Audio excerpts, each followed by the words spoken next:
Namaste.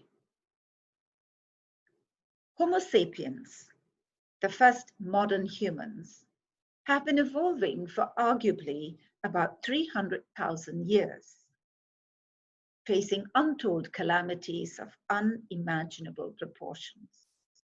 And in recent times, the 20th century, we have had 2 world wars, the Great Depression, the Spanish flu, and then a calamity of another kind like the dot-com bubble and the financial crisis, all of which we have withstood with our creativity, our ingenuity, and I think most of all, resilience. Perhaps it is this experience that has led us in recent times to be drawn from the outer world to the inner world, the world that holds the true power to our well-being, the new frontier. It has driven us to larger discussions and awareness of the inner workings of our mind, body, and spirit. And never has it been more imperative. Ancient wisdom tells us that trauma lives in our body, and this can lead to various health issues. So how do we cleanse our systems of it? Physically, mentally, and emotionally? According to the Vedic thought tradition, our worldview determines the feelings which drive our behavior, like likes and dislikes and fears and existential issues. So how do we then achieve this much needed psychophysiological balance and emotional resilience, which is key to our well-being? To me personally, or for me, it has been, I would say, an age-old art form which has withstood the vicissitudes of time, called the Indian classical dance, of which there are several, but they all come within the purview of a 2,500-year-old text called the Natya Shastra.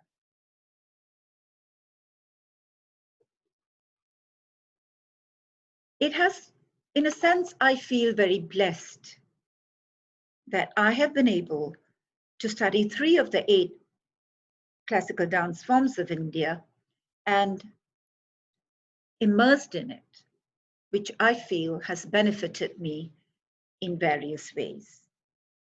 Dance, anyway, is known to improve motor skills, creativity, emotional balance, social skills, and critical thinking.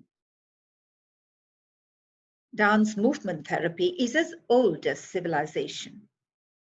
It has been a part of the healing rituals of the Native Americans, the Sufis, and others alike.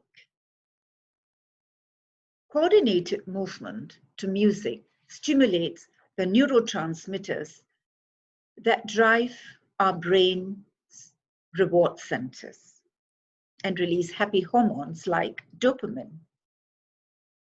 And so we get the feel-good dopamine fix right there. Music is to dance what water is to fish, the sky is to a bird. Scientists say music stimulates our brains, and MRI scans show that parts of the brain gets lit up with music. It enhances brain memory power. And the Mozart effect, which is a compilation of Mozart's compositions, is said to briefly raise the level of focusing attention to complete a task faster and more accurately. While music cannot reverse mental degeneration, it can slow down the cognitive decline, especially in people suffering from Alzheimer's and dementia. It has the inherent power to intensify joy or sorrow. Playing or listening to an appropriate raga can work as medicine. Raga is an important part of Indian classical music. There is an ancient system called Nada Yoga, where it is the vibrations emanating from the sounds that uplift the consciousness. There is an ancient manuscript called Raga Chikitsa, which means treatment with ragas, which spells out the application and use in fighting ailments and diseases. For this treatment to be effective, the musical system is used in combination with an ancient Vedic healing system called Ayurveda. In Ayurveda, the human nature and body type is divided into 3 categories: Vata, Pitta, and Kapha. Vata is responsible for movement in the body, Pitta for digestion and metabolism, and Kapha for lubrication. In this treatment, the decision that has to be made is which raga is suited to which body type and at which time of the day or night should the treatment take place. Timing is also crucial. For example, early morning, very early in the morning, is suited to the Kapha body types, and the raga recommended for this is Bhairav. This is a treatment for physical imbalances, and there are several others. In the type of dance that I do, I have discussed a bit about music. There is another significant component called rhythms. Now, rhythm demands 100% surrender. And in the process, we disappear into something much bigger and totally rewarding. Steps and structures soon disappear, and we enter into a world of transformation and, I dare say, trance. A safe haven where we dispel the past, forget the future, and step into the moment. It is a meditative process and takes us directly to our core, the true self. At points in my life, when I met with health issues, dance became my medicine and my meditation. Dance is, after all, the mother of all arts. And there is a very important Sanskrit shloka which aptly describes this.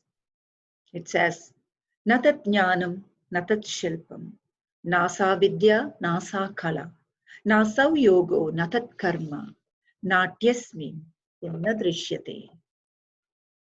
Meaning, there is no knowledge, no craft, no science, no art, no activity, no yoga that doesn't fall into the purview of this performing arts. It is a complete art. It is also referred to as a form of yoga, with the potential to open up sources of inner strength that we didn't even know existed within us, like raising one's consciousness. I might even add that yoga could be considered the original form of cognitive behavioral therapy. Studies have shown that yoga can have positive benefits for people with several types of mental conditions, including depression, ADHD, anxiety, schizophrenia. yoga that I have had the good fortune to learn and also teach is called Ashtanga Yoga. And it is mentioned in the text called Yoga Sutra, which is a compilation of the practices of the time in India, about, again, arguably about 2,000 years ago. It was written by a sage called Patanjali, a rishi. Ashtanga means 8 limbs. And these 8 limbs are 8 steps, which seems to correspond with what modern science refers to as a treatment plan. It is a progression of steps that take us towards our well-being. They are like concentric circles that take us from the outer to the inner through those steps, 8 steps, and reach the center. Peeling off the layers like that of an onion, layers that of conditioning like that of an onion. The 8 limbs of Ashtanga Yoga are Yama, Niyama, Asana, Pranayama, Pratyahara, Dharana, Dhyana, and Samadhi. Yama and Niyama, the first 2, represents moral behavior and healthy habits, which would lead us to non-violence or ahimsa or satya, which is truthfulness, in thought, in word, and in deed. Asana is the physical postures.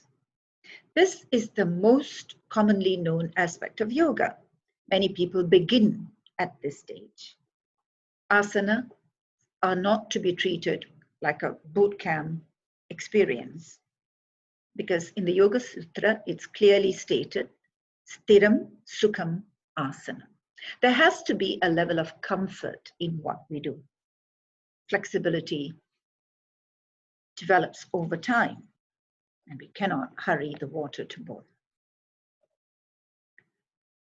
Then comes pranayama, which is the breathing exercises, which strengthens the connection between body and mind and supports the brain and lung functions.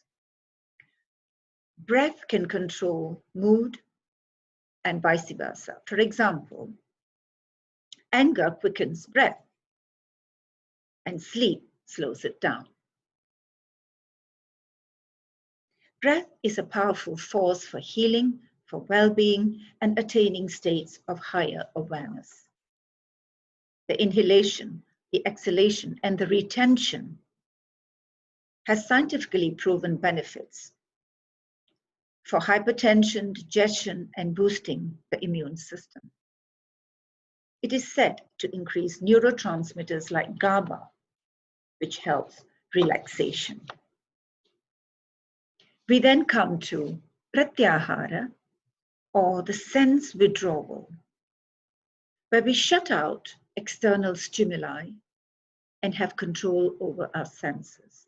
As you may have noticed, it is a process of quietening our minds and our bodies. Next comes dharana, concentration, followed by dhyana, which is meditation, and contemplation, which leads to self-knowledge. So after dharana's concentration, it is easier to enter into dhyana's contemplation, which leads us to the self-knowledge. And here I would like to share a quote by the great Chinese philosopher Lao Tzu, which says, knowing others is wisdom, but knowing oneself is enlightenment. And that brings us to the last limb, which is samadhi, the state of bliss or higher consciousness, or a unity consciousness with self and with the greater community. All of this must surely lead us to peace, and happiness. And here I'd like to share a quote from the Bhagavad Gita, which is a text that is part of the great Indian epic called Mahabharata, where Krishna says to an agitated and confused warrior called Arjuna, Nasti buddhi ayuktasya, nacha yuktasya bhavana, nacha bhavayuda shanti, ashantasya kutasukam. How can an undisciplined person with no control over his senses have a resolute intellect and peace? And how can he who lacks peace be happy?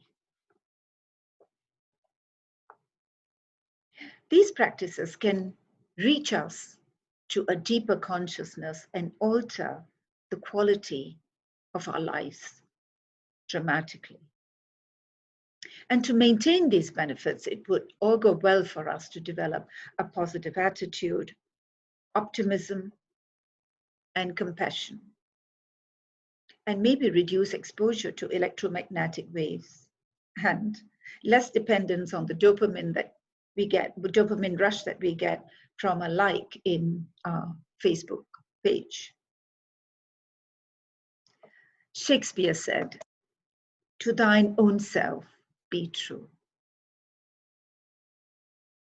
So the key takeaways perhaps is, if not dance, I can understand that it is not everybody's cup of tea. If not dance, there is yoga, there is meditation, a positive worldview, and a balanced outlook.